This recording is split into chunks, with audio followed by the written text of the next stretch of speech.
Throughout history, we've told stories of floods.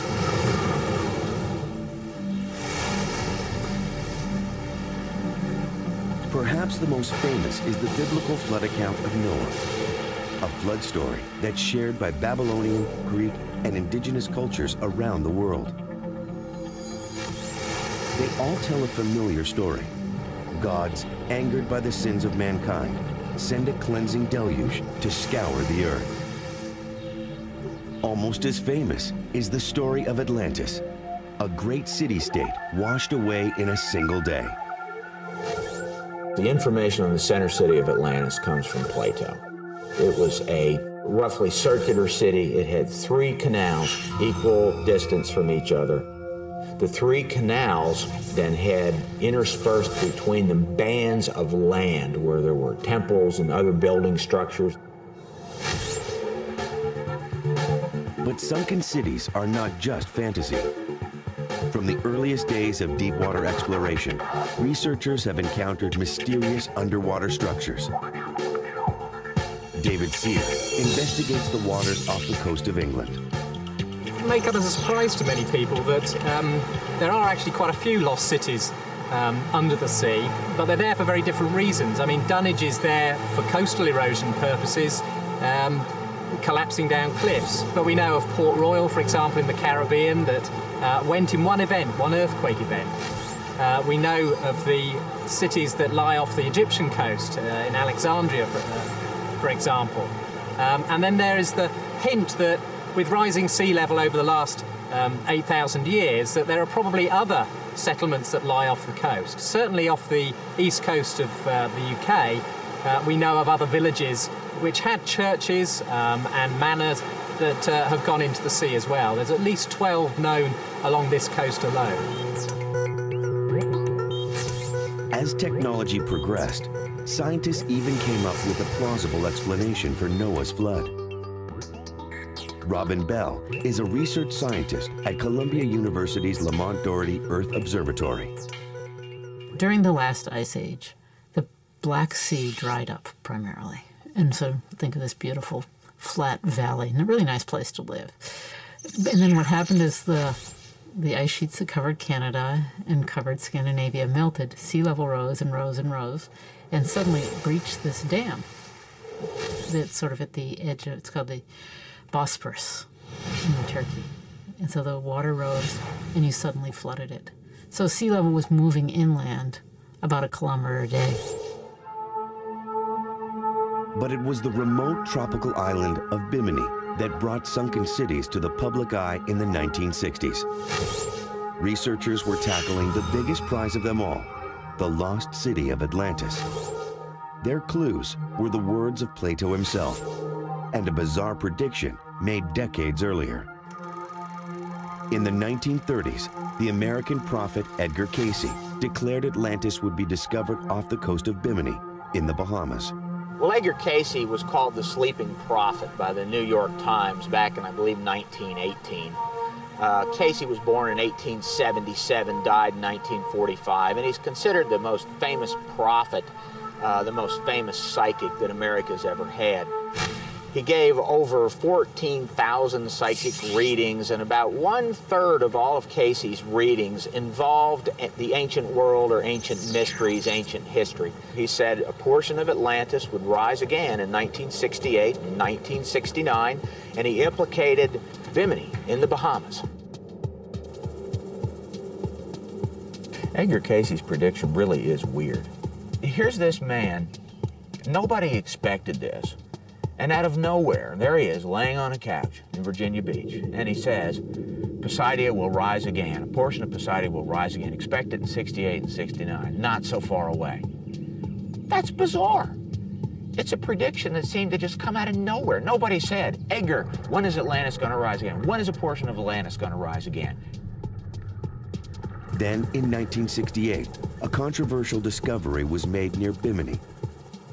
About a mile offshore in 20 feet of water, a 1,600-foot-long formation of stone blocks was found lying on the bottom. Because the formation resembled a stone causeway, it became known as the Bimini Road. You can see the Bimini Road from the air, but it has to be a day when there's not a lot of wind. It has to be a day when the water's really clear. Scientists had known for years that the oceans of the world have risen and fallen dramatically through the ages. Sea level rises all the time on our planet, and that's part of that cycle on our planet. It gets warmer, it gets colder, we take water out of the ocean, we dump the ice back in, and the sea level goes up and down. In fact, what is now 3 fathoms deep off Bimini was dry land 6,000 years ago. Around 4000 BC, the water was around 10 to 12 feet lower, which is when we believe the Bimini Road was probably being used as a breakwater.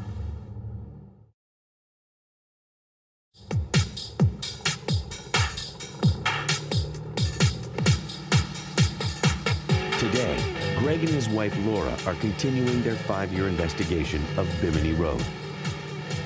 They're out to change the minds of skeptical scientists who say the underwater structure is nothing but a natural rock formation. They're searching for stone anchors, multi-layered rocks, any shred of proof the formation is man-made.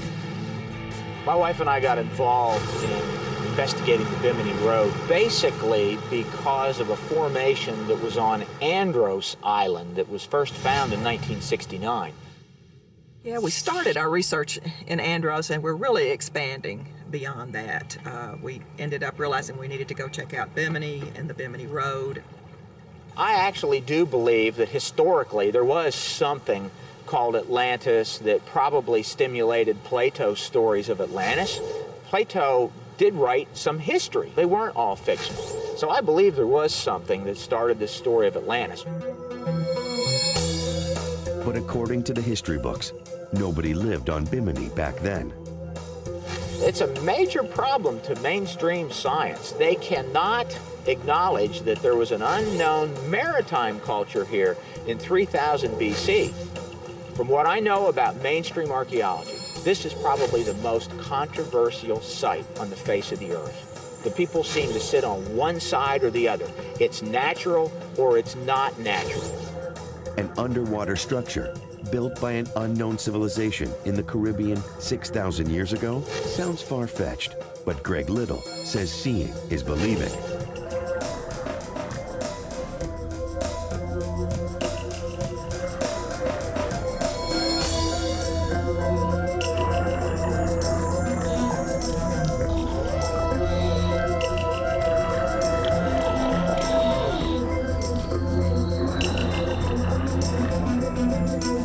It's a massive formation, it's very impressive, but like I said, you really can't tell what it is till you get right down to it and get under the stones.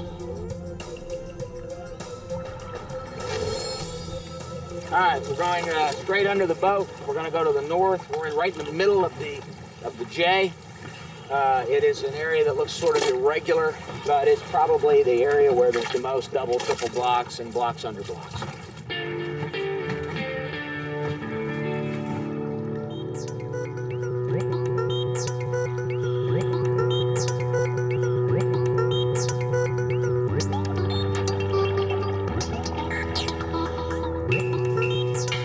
There is no denying it. Bimini Road looks like a road. But what you really see there, and what most impresses you, is you do see a lot of square and rectangular blocks, massive blocks. Some of them are 20 feet long, 15, 20 feet wide, and they're generally 1 to 2.5 feet thick. And it looks like they're laying on the bottom, and it looks like an arranged pattern.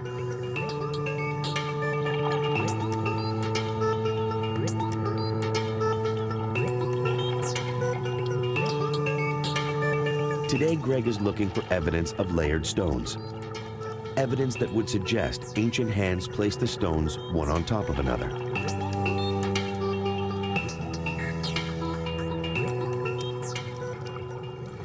Do I believe that this is Atlantis rising? I don't know. Expedition leader Bill Keefe has spent years guiding adventurers at Bimini Road and diving it himself. In order to believe that this is Atlantis, you have to believe in Atlantis in the first place. Do I believe that this area has aspects to it that appear as if there's design? Yeah, I do. There's a little too much symmetry. There's a little too many squared off areas, a little too much spacing in these stones for it all to be just natural.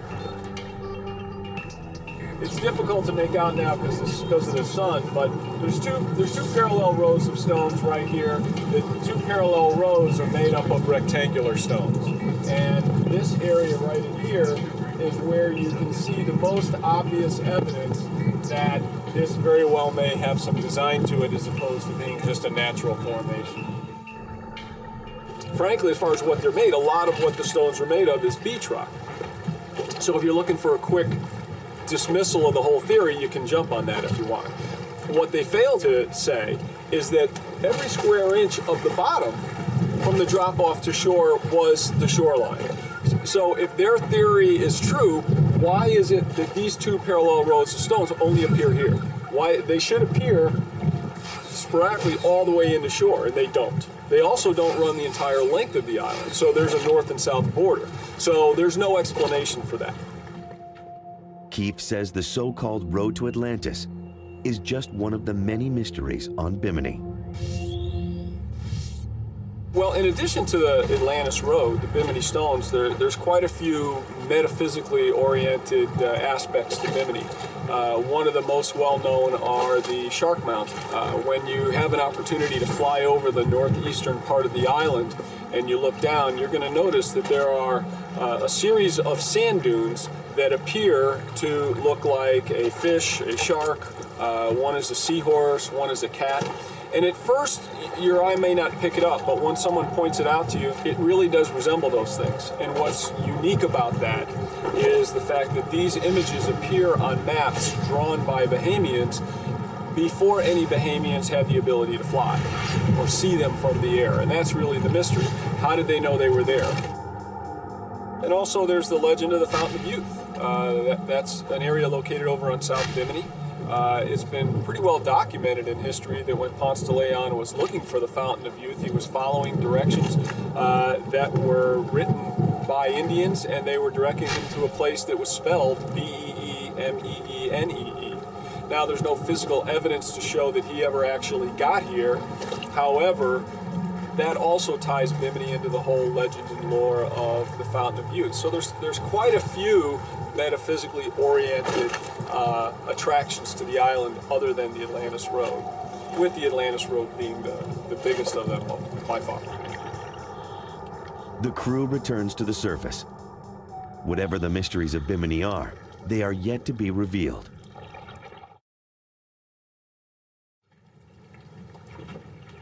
I think if mainstream science recognized that that what we call the Bimini Road is actually some sort of a breakwater from an unknown maritime culture, I think underwater archaeologists would start looking a little more in the Bahamas. There were some cultures here, there were some unknown people here, and they traveled a lot. This is actually a pretty large breakwater, so it implies that the ships were fairly large. They weren't little tiny canoes. One thing Bimini skeptics and true believers can agree on: the waters here have risen dramatically, and they may not be done. Another devastating flood is not so far-fetched. The problem there is that you have hurricanes that throw through walls of water every year, and they just sweep islands clean. These walls of water literally go over the entire islands and just sweep them clean. So of course you're not going to find structures on the surface. On two prior occasions, hurricanes in 1927 and again in 1932 that came at the island from the west actually put the entire island underwater briefly. We are one major storm from, being below sea level again, at least for a short period of time. And Bimini is not the only source of controversy. Around the world, sunken structures have researchers at odds. Is it natural, or is it a sunken city? Here off the coast of Yonaguni Island, this is Japan's Atlantis. Stone formations, including pyramid-like structures, dot the submarine landscape. Some researchers believe they are sunken ruins stretching hundreds of miles. But just like in Bimini, others disagree, saying these are just naturally occurring formations, molded by the currents and tides over many years. The problem is, no one really knows what a 6,000-year-old sunken city would look like. Is it a civilization or a natural formation? The debate continues in Bimini and Japan. But some evidence is indisputable. In northwestern France, ancient civilizations left their mark all across this region, known as Brittany. Here, megaliths, also known as menhirs, dot the landscape. Enormous stones set upright, preserved for thousands of years. Ancient burial grounds, known as dolmens. Stone circles. And the world-famous alignments of Karnak. À Karnak, il y a trois importants alignements de menhirs. Donc c'est un site qui s'étend sur plus de 3 km. Il y a près de 2500 menhirs. Et donc des menhirs qui ne sont pas, qui se groupent en ligne. Emmanuel Vigier is curator of the Karnak Prehistoric Museum. Des menhirs, on en trouve partout dans le monde, sur la façade atlantique, mais aussi en Turquie, au Proche-Orient, en Indonésie, en Afrique. Enfin, c'est vraiment un phénomène mondial, finalement, universel. Mais ce qui est vraiment le propre de la région, c'est la densité de sites mégalithiques. Parce qu'il y a les 3 grands alignements de Karnak, mais il y a aussi, rien que sur la commune de Karnak, 220 sites archéologiques, autant à Quiberon et sur les communes alentours. Donc c'est vraiment cette concentration exceptionnelle qui fait la spécificité de notre région. But to find out more about these ancient civilizations, archaeologists here are turning their attention to the coastlines. Donc il y a 7000 ans, au début du néolithique en Bretagne, on estime que le niveau de la mer était environ 8 mètres plus bas qu'à l'époque actuelle. Et on en a la preuve puisqu'on a retrouvé des objets archéologiques et des sites, notamment en baie de Quiberon, à 500 mètres de la ligne de rivage actuelle. And there is clear evidence here that what was once dry land is now the ocean floor. It is called eerily, home to this mysterious set of 2 stone circles, one still standing on dry land, and one submerged beneath the sea. Donc le site d'Erlanique est composé de 2 hémicycles de menhirs. Un est sur la terre ferme, sur un petit îlot dans le golfe du Morbihan, mais l'autre est complètement submergé. Et donc il y a une enceinte en forme de fer à cheval d'une 30aine de blocs qui est actuellement sous l'eau dans le golfe du Morbihan. Et notamment pour cette enceinte qui est submergée, on sait que les blocs ne sont pas en granit, mais dans une matière qu'on appelle l'orthognesse et qui vient d'environ 10 km d'Erlanique. These stones are silent witnesses to the ancient culture that erected them. And they are the beginning of a trail of clues. Clues to our civilization, to the secrets of the ancients. And it is a trail that leads straight into the sea. Archaeologists have already discovered evidence of Neolithic culture on this shoreline. 2 touristes, et notamment un touriste anglais, a découvert en baie de Quiberon, là à côté de Karnak, 4 lames de hache polie en jadéitite, une roche très précieuse à l'époque néolithique. Et donc pendant un an, la découverte est restée confidentielle de façon à ce que les chercheurs puissent mener des investigations sur la terre, sur la plage en l'occurrence, et sous la mer. Et cette découverte a été révélée au public le 20 septembre 2008. Les haches sont depuis quelques temps maintenant présentées au musée de Karnak et visibles à tous. And that's just the beginning. Not far from where the axes were unearthed, researchers have suspected an incredible set of underwater stone alignments, like the ones at Karnak, that extend out into the sea. En fait, depuis 5-6 ans, il y a beaucoup de recherches menées dans les fonds marins. Et donc, il y a un site en particulier qui s'appelle Kerbouniek, où on a un véritable Karnak sous-marin. C'est une dizaine de lignes de menhirs sur 400 mètres de long, qui est sous l'eau actuellement, qui est accessible juste quelques jours de l'année au moment des grandes marées. Et ce site a été étudié par un chercheur du CNRS, Serge Cassen. Et il se trouve tout près finalement du lieu de découverte de ces 4 haches en jadéite. Throughout history, the seas have risen to swallow the land. Scientists say it's not just our history, it's our future. And the proof can be found here in the Lamont Doherty Core Sample Lab. Jerry McManus has a library of more than 40,000 core samples, long, narrow tubes of mud collected from far beneath the ocean floor, going back in time millions of years. Well, the Earth is busy transporting those parts of the Earth that are above sea level to below sea level. So the continents weather, the sediments run in rivers and through the wind down to the bottom of the seafloor, and they accumulate there. And that accumulation stores the story of the environment that was in place at the time that those sediments were carried or produced. It's essentially a museum or a tape recorder of the Earth's history that is sitting in place, and it's a tape recording not in English or in any language that we may be comfortable with. It's one that we have to scratch our head and try to understand the hieroglyphics, but it's a rich language, and it's one that can tell us a great deal of information about conditions in the past.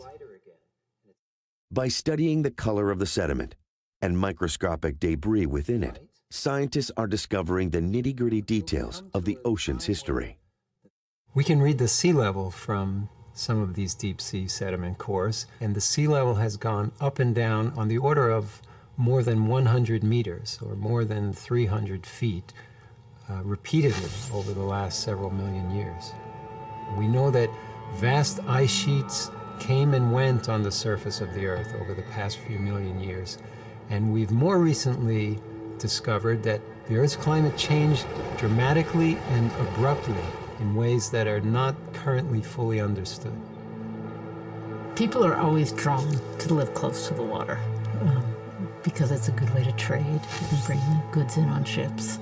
It's a very good way to harvest the fruits of the sea, is to live close to the sea. So people have always been drawn. Sea level's been changing and will change in the future, and people have adapted. These changes have in the past been subtle. And really the question is, how fast could change really happen?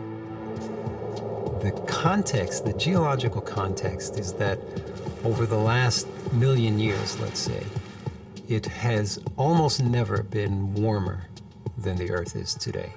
It's really hard for people living in the center of our continents to think that sea level rise matters for them at all. It's a lot easier for people living in Louisiana or even in Manhattan, where they're surrounded by water.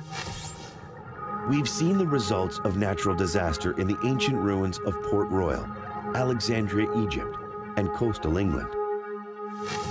But today, changing climates and rising temperatures could be even more devastating.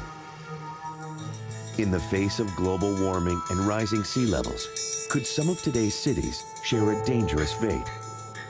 Few cities are more closely associated with water than Venice, and few people live in closer quarters with the rising sea than the Venetians. Centuries ago, city founders settled on a series of 118 islands in a marshy lagoon on the Adriatic Sea. It's been a battle between the sea and the city ever since. Raphael Bras is a professor at MIT, working here with Venetian officials to save this historic coastal city.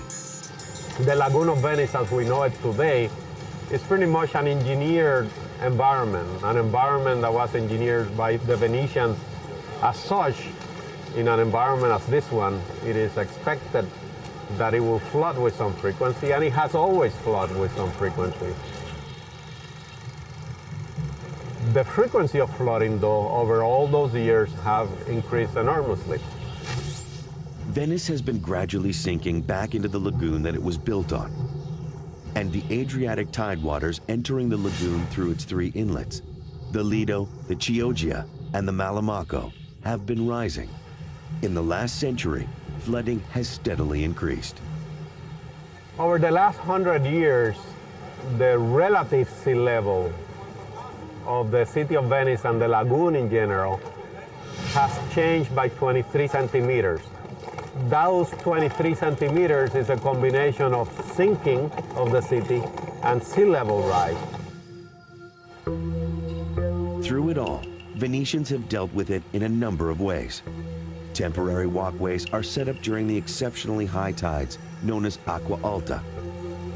Some prefer to roll up their pant legs and make the best of it.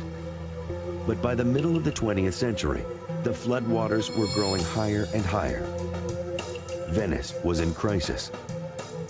But why was the city sinking? In the end, the answer was simple. They started looking at the problem, concluded that it was a combination of issues of sea level rise and sinking of the city because of subsidence. Some of that subsidence was traced to groundwater pumping. The industries need water, fresh water, and that water comes from the ground. As you pump water from the ground, it affects the whole region, and many of the clays and soils underlying the lagoon, underlying the city, consolidate the city, and the surrounding area sinks. That groundwater pumping was stopped in the 1970s. The remaining problem is issues of sea level rise and storminess. Today, the floods are getting worse and causing more damage. In December 2008, a potentially deadly storm surge flooded 95% of the city. If something isn't done quickly, Venice will be lost.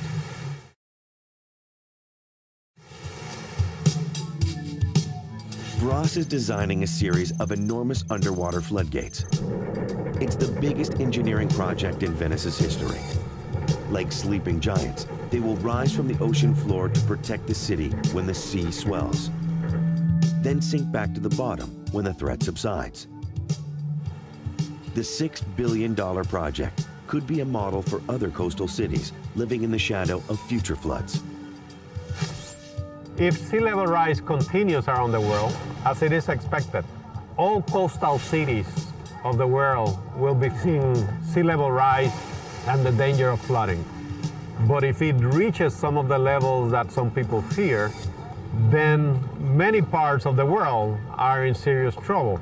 In fact, at that point, places like Cape Cod, New York, whole countries like Bangladesh will be in serious danger of ceasing to exist. Venice will be in the unique position of having started to deal with that problem earlier. So in fact, in my opinion, the gates are absolutely needed. We need to do it now to protect the city, otherwise it will disappear. It's happened before. Dunwich, England, once the capital of medieval East Anglia. It was a prosperous seaport, bustling with thousands of people. Today, it's just a few dozen houses on a lonely coastal road. The rest of Dunwich, swept into the sea. The most unbelievable thing standing here is the fact that out here would have been a large medieval city, perhaps the fourth largest in the country in the 14th century. And so you're talking about at least a square mile with at least 12 medieval monastic or church structures. And that is now just so in evident.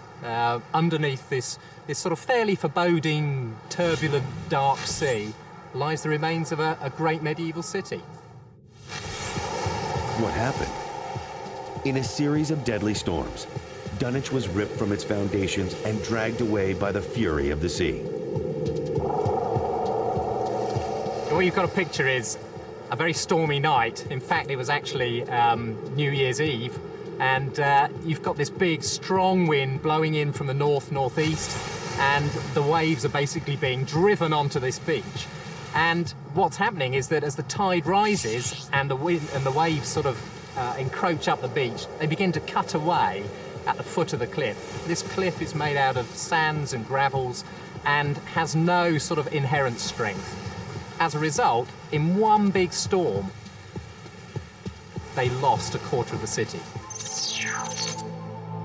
400 houses, at least 3 churches went in that one event.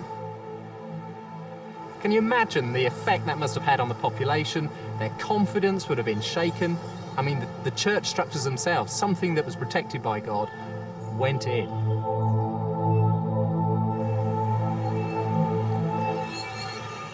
They looked a little bit like that. They were somewhat larger. Professor David Sear is a scientist at England's Southampton University. He's heard the story of Dunwich his entire life. Now he's searching for the last remains of this sunken city. Dunwich as a place captured my imagination when I was a very young child. And it did it because I was brought here at the time where there were the ruins of the last of the great churches, All Saints Church, were still exposed on the beach. So I could climb on these ruins, and my father, who was a clergyman, a vicar, would tell me of the story of Dunwich while sitting on these ruins on the beach. So it was very, very tangible. It was very real to me. What's left of the city of Dunwich, swept away nearly 700 years ago. Sear is working to confirm the stories his father told him, using the latest underwater technology. What secrets lay submerged in these murky waters?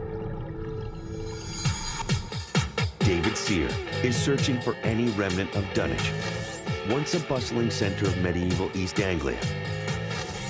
He's used high-tech sonic imaging to produce a picture of the ocean floor. Now we know the location of 2 of those churches for definite, and we've been able to image using the multi-beam and side-scan sonar the actual distribution of those ruins, and they're quite discreet. So we know they survived, which means that out underneath the main part of the medieval city that lies between half a mile and a mile out, then there must be the remains of those earlier churches. But the technology can only tell Sear so much. To confirm his findings, he needs to go deep into the frigid, murky waters of the North Sea. Sear has put together a team of expert divers to dive down to Dunwich, whatever's left of it. They're heading to the spot Sear believes is the ruins of St. Peter's Church.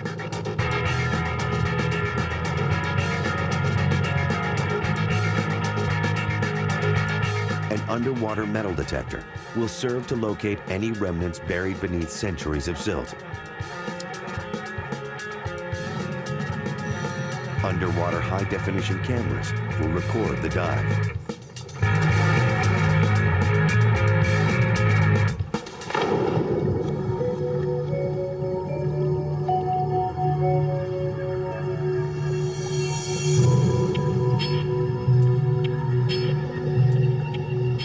But as the divers enter the water, it becomes clear.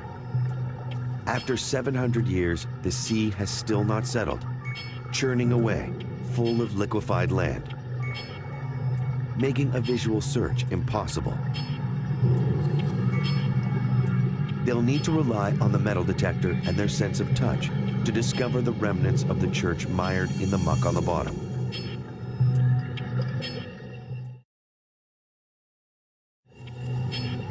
The underwater cameras are useless in these conditions.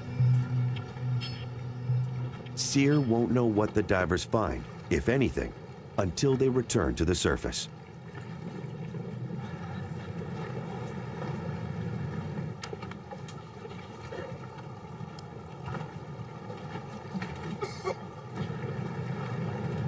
Then one of the divers surfaces a few feet from the boat.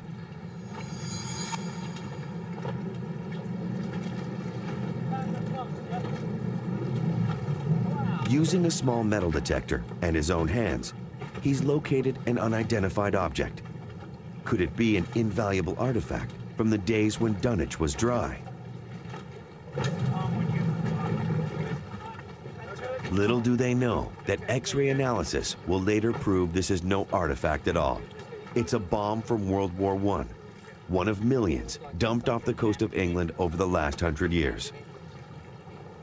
Not an artifact from Dunwich, but just one example of the obstacles Sear faces searching for a city sunken for 7 centuries. It will take dozens of expeditions to develop a clear picture of what Dunwich looked like. By carefully chronicling what the divers find and cross-referencing it with the images produced by sonar, Sear hopes to create a complete map of the sunken city. It's great to be able to bring it all together and to be able to tell the story of Dunwich, this lost city, or as some have called it, Britain's Atlantis.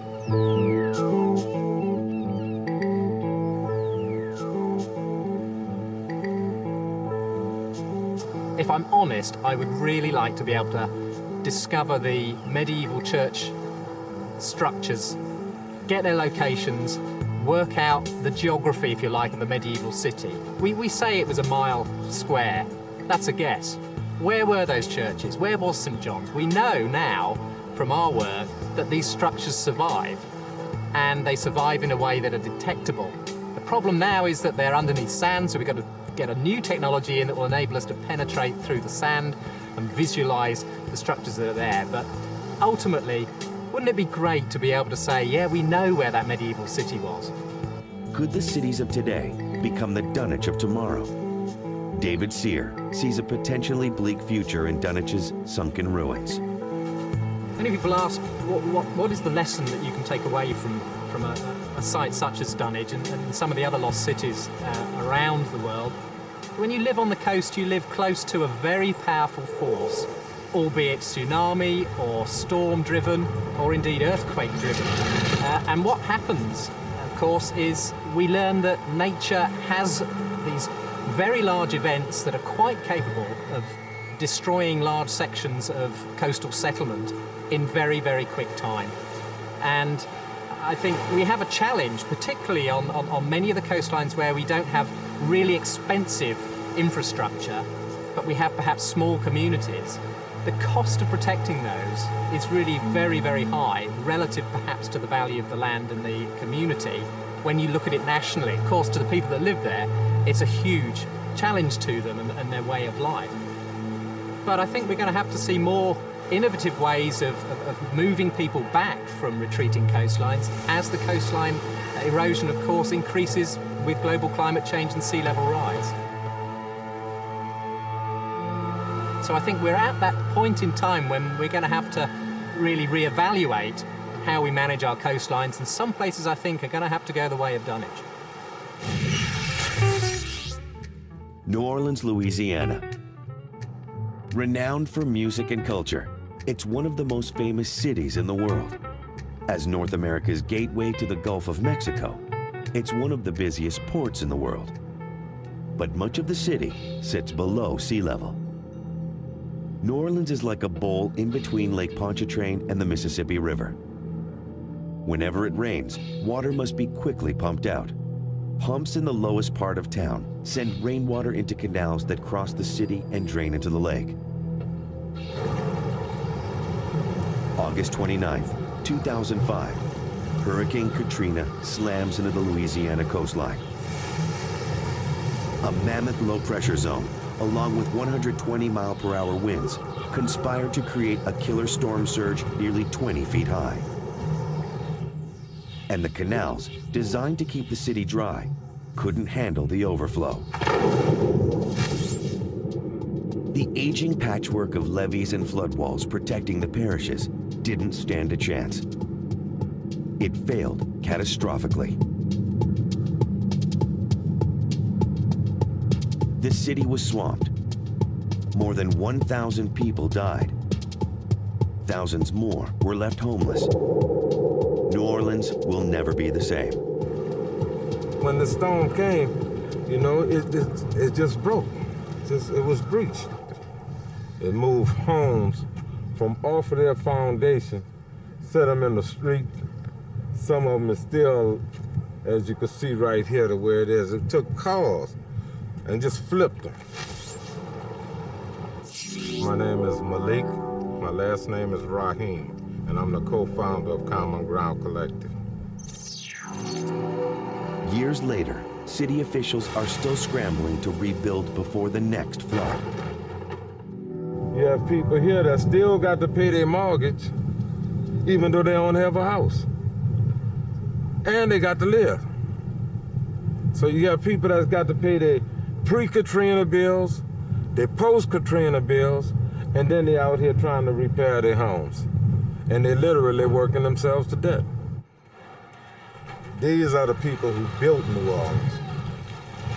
Many of New Orleans' poorest people were hardest hit, and they were faced with a tough choice: stay and rebuild, or accept compensation, pack their bags, and move inland. As my ancestors was up in here as slaves building this area. And now for someone to tell me I don't even have a right to live here, in the area where my ancestors toiled all their lives, you know, you could tell me that you're gonna give me a few $1,000s and I can move on? Oh no, I'm gonna be here. But for those who chose to stay, there are no guarantees. We can't conquer nature. I don't care what we do, we can't conquer it. We got to learn to live with it. And building a living system, I mean, how high are we gonna build it? So we done built it as high, look how much higher we done built this one than that one there. You notice this is maybe at the same height with me. You know, now look at it. Then what we gonna do? We're gonna build another one 10 feet higher? Until pretty soon that's all you have is big old levees? I mean, what's gonna happen when it fails? You know, I mean, what's gonna stop the water from inundating this area again? We got to come up with some better solutions. So do we stay or do we go? It's a question that's been asked the hard way in New Orleans and Dunwich.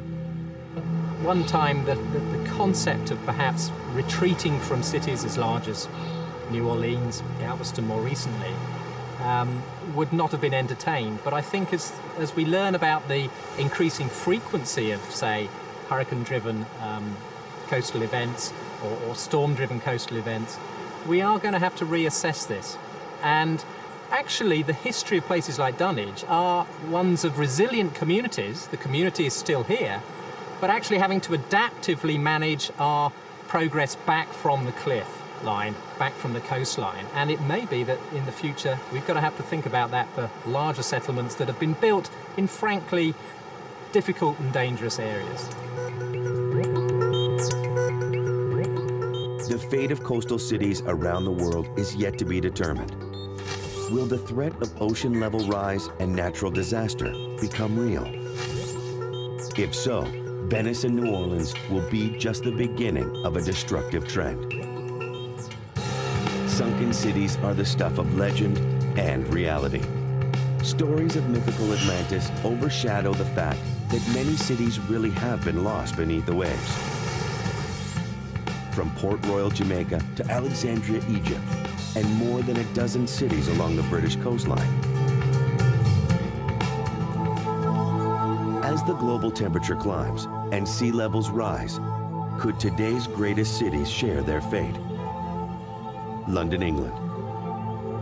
Once the seat of the world's most powerful empire, controlling 1/4 of the world's population, but no match for the power of water. Storm surges formed by low pressure in the North Sea pushes water toward the coastline. The surge intensifies, becoming a killer tide by the time it reaches the Thames. A deadly surge in the 1950s drowned hundreds of people. In response, the city built one of the largest flood control systems ever devised. Massive floodgates constructed to keep the sea at bay. Spanning the Thames, the barrier lies just east of the heart of the city, and its famous bridges, government buildings, and tourist attractions that draw millions to the city every year.